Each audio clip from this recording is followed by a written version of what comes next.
Abot sa humigit kumulang 8.5 bilyong piso ang tinatayang halaga ng iligal na droga na nasabat ng mga otoridad matapos matuklasang nakatago sa loob ng mga kahina-hinalang parcel sa Central Mail Exchange Center sa Domestic Road, Pasay City. Nakatutok dyan si Patrolman Christian Tubera.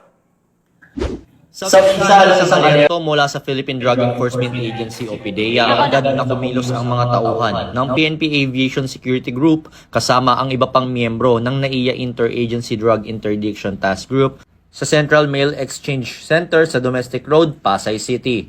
10 inabando ng inbound parcels mula sa iba't ibang address sa Thailand ang agad na pinuntiryan ng mga otoridad matapos mamataan sa X-ray screening ng Bureau of Customs ang kahina-hinalang laman nito. Ayon kay Police Major Roderick Francis B. Salem, ang officer in charge ng Intelligence Section ng Aviation Security Unit NCR at tumatayong team leader ng NAIA Interagency Drug Interdiction Task Group. Dahil dito, naalarma screening officer sa hindi tugmang deklarasyon at imahe sa X-ray monitor. Sa tulong ni K9 Magnus na isang trained narcotic detection dog, nakumpirma ang presensya ng illegal na droga sa mga nasabing parcels. Napag-alaman na ang mga parcels ay galing sa Thailand na naka-seal at may deklarasyon ng mga woman's scarves, trouser, dried fruits, tsaa, baby Lego toy, shades at car plastic.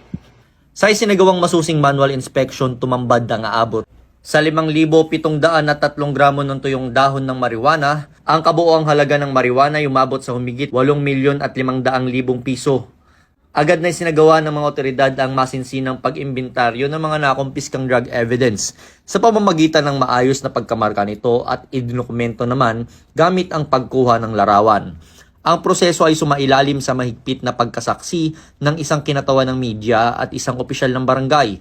Ang nasabat na droga ay iturn over sa PDEA para sa mas malalim pang investigasyon.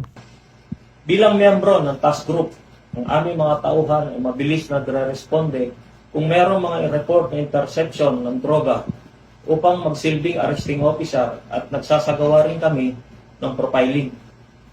Full support ang hanay ng PNP AFC Group bilang kasapi ng NAIA Interagency Drug Interdiction Task Group upang mapaigting ang kampanya kontra droga dito sa NAIA.